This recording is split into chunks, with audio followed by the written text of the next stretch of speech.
Welcome to Bounce, playful, unfussy conversations with SoCal arts and culture stars. I'm your host, Susan Petrella, a lifelong arts and culture patron / advocate, and the rock star consultant who rocks your business to success. Each Wednesday, I'm hanging out with cool, clever, creative individuals.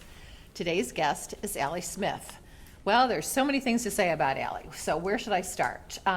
She lives and works in Long Beach. She has an MFA in drawing and painting from California State University, Long Beach.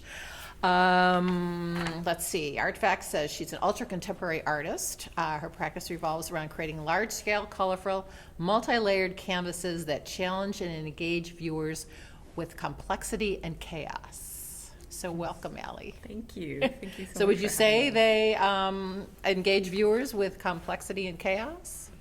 Yeah, well, I think with my art practice, so I've been painting now for over 30 years. Okay. I think I've always been interested in that, in a work that really holds the viewer's attention. So I kind of err on the side of generosity and imperfection, so that you can come back 7 or 8 times and see something different. And I think that's kind of who I am in my life too. Okay. Embracing the imperfection, I suppose. And so you work in oil. I do, and I've often worked in acrylic too as sort of the base as well. They look like they're rather large scale also. Yeah. So do you like that scale? Yeah, I kind of need that space to sort of move and just have a lot of sort of passages to lead the eye through. And colors. So you speak to kind of like neon colors and such. Yeah, color has always been kind of vital. So playful color that is unexpected, that maybe clashes. So pretty vital. How did you come to drawing and painting? Well, so I grew up in Whittier, California. So my dad's a college professor, so I really grew up on the campus. Oh, okay. My mom read a ton of books about how to have a creative kid. So this is the mid-70s. You were the test subject then? I was, exactly. Yeah. So my dad, I was 1976. He built a wooden little drawing table for me. So I remember getting in trouble in 4th grade. My teacher, Mrs. Raymeyer, came over and she told my mom I was gonna finally point out to Allie, you can't draw anymore. You need to focus. So I'd done a drawing, Mrs. Raymeyer, Teacher of the Year award. Get on her good side, yeah, right? So I was just always happier doodling, pretty much. So I went away to college, also actually upstate New York, and so a lot of parallels. So Skidmore College, okay, other side of the country, and I think going to school there was a really strong influence of sort of like the New York school. What did it mean to be a serious artist? The years that it takes, and so that abstraction, that history was very present for undergrad. And then I studied in Paris my junior year, and again, Paris became important to you. Yeah, or in France. In really, really incredible. As students, we were able to go for art history classes every single week to a different museum. So to see early abstraction, surrealism, go to the Picasso Museum. I mean, all of that really fed, I think, who I am as an artist today. And so you like abstract, right? I do, and I think I still go back to it. What you were speaking to, as artists, we always want to stay new and vital and fresh, and kind of figure out how do we continue to reinvent ourselves. And I think with abstraction, it's pretty open. So there's still certainly figurative elements in there, but for me, it's always wide open.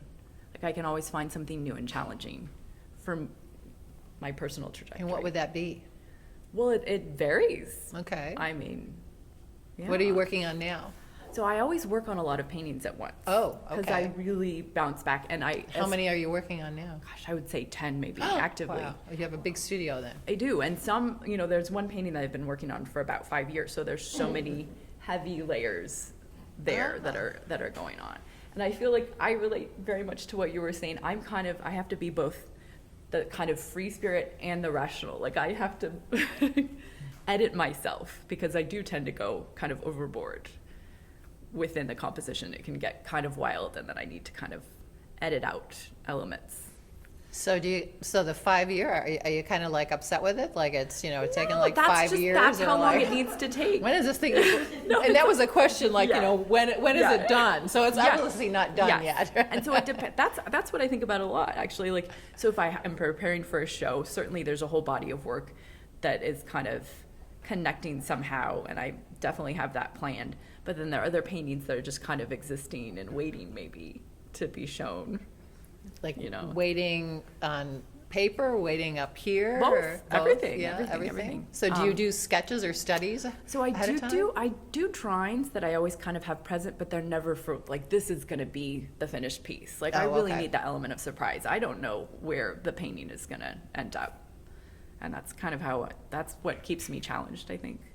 But I was going to say, so I think earlier when I was a younger artist, like maybe in my 20s, I think there was that bravado, like, I can paint very quickly and finish it and look at, and I'm done. And I didn't realize, like, wait, I need to slow down and really appreciate the process. So since becoming a mom, I've had to completely change how I work. And I have to have very focused windows of time, I think, to be productive. So it's, it's pretty fragmented. But I also really, I think, slow down and I appreciate everything so much more. So does that change what you work on or how you work? It does. Just having the more limited time? Mm-hmm. And so I Girls. think yeah. Who are in the audience? No, and it's okay in some ways because I can focus. Like, I figured it out. Okay, I've got Monday from 9 in certain to ways. 3, right, or whatever. Yeah. But maybe I don't know if maybe the painting slows down how you read my paintings now because they are taking longer to create. So do they have a title, a theme, or do you put a title to a theme, or how does that come about? I do title the work at the end. And At it's the always end. a bit of a struggle, but I want it to somehow be poetic and somehow, I don't know, connect with maybe a broader theme.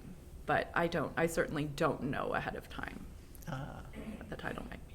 So you're not really thinking about it or putting ideas down for a title? No, because I mean, like if you look at one of my paintings, it's kind of a whole universe. So there are a lot of different things that you can see within it. So I don't want to limit the viewing too much. So what's happening now? Do you have shows coming up, or? I don't currently, but I feel like I'm always trying to create a larger body of work that could be a show. Okay. So I just had a show last year at Mindy Solomon Gallery in Miami, who I've consistently showed with. And she is, I think, such an incredible gallerist to work with because she also has studied art, but really appreciates what it means to grow and evolve as an artist rather than being, like in the past I'd worked with other galleries, they were more concerned with, okay, what's going to sell?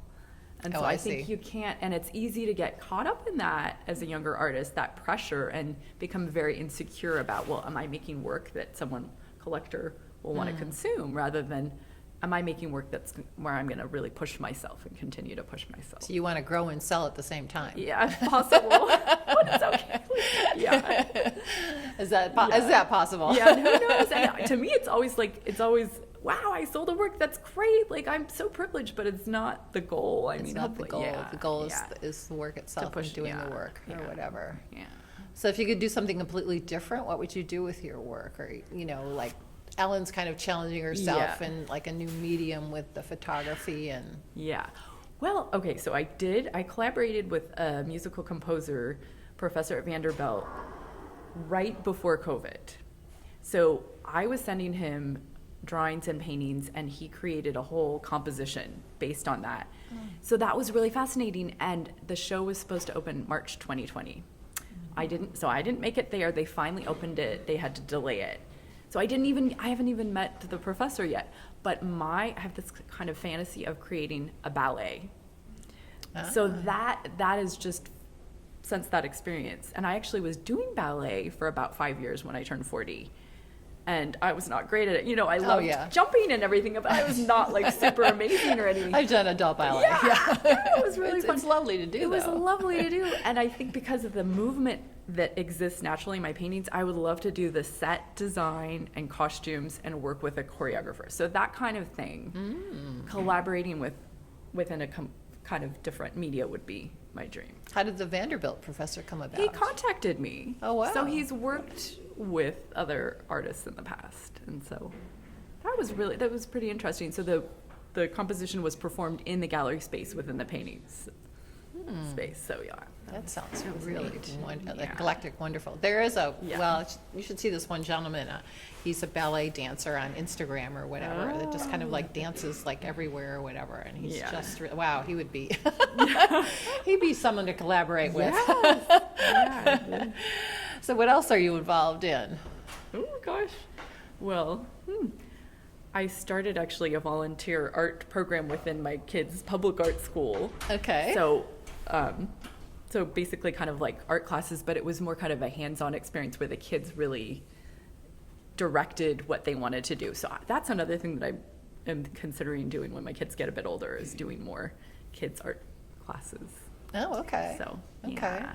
Just as a way teaching them to connect. draw and paint. Yeah, but More- less in a technical way and more of like just kind of like, this is a whole table filled with sculptural materials. What Okay. do they want to construct from it? Okay. Yeah.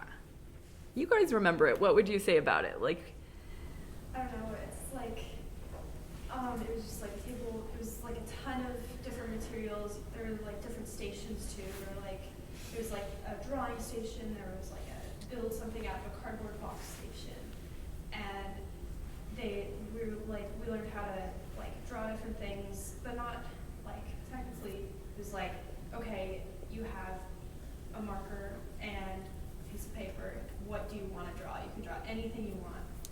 Or here's the hot glue gun, here's scissors, you can make this, whatever creation you want out of cardboard.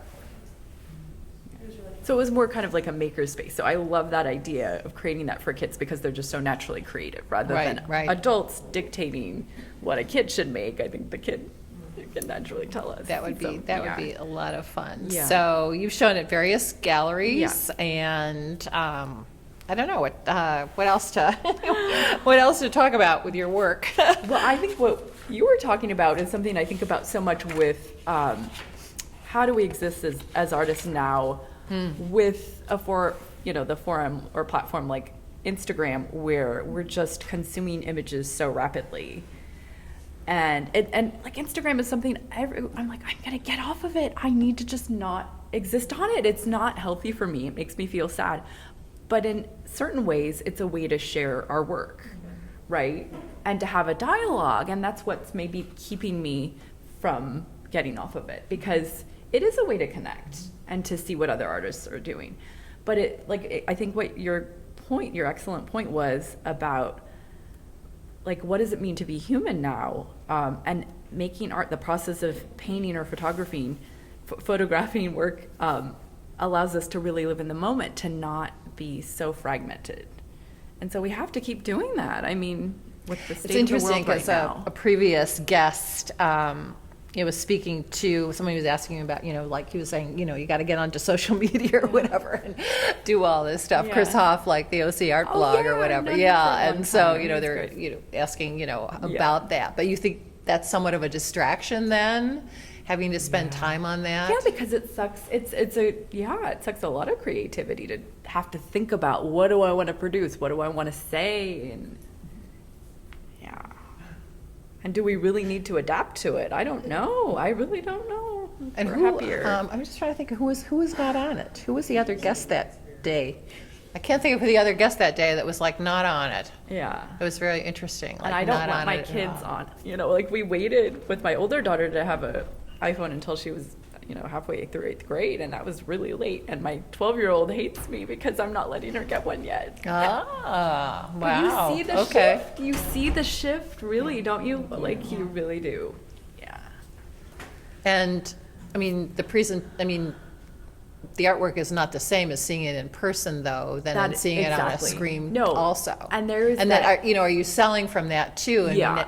is that a viable medium Yeah. for awareness and sales? Absolutely. No, and because the gallery that I work with in Miami, I have had people end up buying work because of something that I've posted, that they've contacted her. So it's tricky where we do kind of need to be on it as artists, but then your work is absolutely consumed too quickly, maybe. And I you know. want people to linger more. You do, yeah. So Is that what every artist wants? Is people to linger on their work? You do. You want people to feel it, but it's such a conundrum today, Instagram, because now we have AI and how much is being taken from us. Yeah. So it's a really, it's such a slippery It slope. really is. So it's a wonderful medium to collaborate and to be connected, but then it's really feels, it Kind of slimy. Yeah. does. It does, and it's so flooded. Like everyone's an artist. Celebrities are Everybody's- artists, right? But they don't see like it takes years to really understand who you are as an artist, right? Absolutely. And so, I don't know. 30 years and 40 years, yes. So what have you learned over those decades Yeah. about being an artist? Well, the artists that I have seen that are not on it, actually the people that I respect even more. Yes. Hmm. So we should. Yeah, That's- because there's still the mystery, Yes. right? And they seem to be surviving Yeah. without it. Yeah. So that's what I'm taking. That's what I'm Yeah. holding on to. I don't have to be on it to be an artist. Yeah. Ah. To be validated as To an be artist. validated. Validated as an artist. Yeah. But you have to use it to get to a certain point. Yeah. That's the hard part. You true. have to find community. Once you find community, Yeah. then you can play this You kind get the hell off game. of it. Yeah. But you definitely need to have community first. It's true. It's true. So it is a double-edged It sword. really is. Yeah. So what about, but you did the in-person, which you said was new, like an art fair, right, Ellen? So Yeah. would you do something like that? Well, you have a gallery. I've done art fairs before in the past, and I remember the discussion even in like 2007 was that it was a similar problem where you're making work that looks flashy, that will, one piece that will sell, and it's the same kind of thing that doesn't necessarily represent You. the complexity of who you are, your practice. Right. Yeah, I'm on your page. I think it's long-term Yeah. commitment to your own goals. Yeah. And hopefully your energy Yeah. is what is being felt. Mhm. And you just have to just stay in there. Mhm. You have to For believe. sure. But that's why we're all here. We're all Yeah. lifting each other up. Mhm. And if we don't have each other, Absolutely. this is why we need community. Yeah, yeah, Hmm. yeah. And and one example where Instagram can help to, promote other artists, Paintworks London asked me to post, so you kind of do a takeover for a week. So what's Paintworks So- London? Tell me what that is. It kind of focuses on other painters. So I was able to just post about maybe 30 different images of 30 different artists who I really Oh. respect. And so I have, so my whole Instagram page is all of these different artists that I've known for years that I love. So that's a good example of how to help each other out. Exactly. So maybe something like, more of that.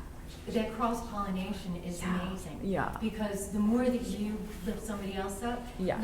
we all It's get so lifted. true. It's Everybody true. lifts. When Yeah, you yeah. squash somebody, you squash everybody. Absolutely. So, yes, Yeah. that's how Instagram is incredibly powerful. Yeah.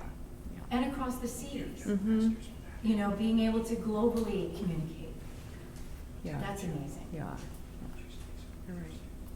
So, interesting. Solo, collaboration, community, not community. Mm-hmm. So is that the conundrum of our time? Absolutely.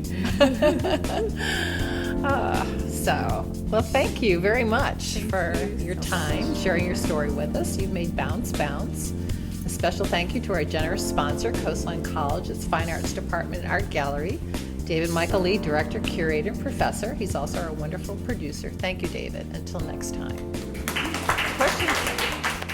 Questions for Alex.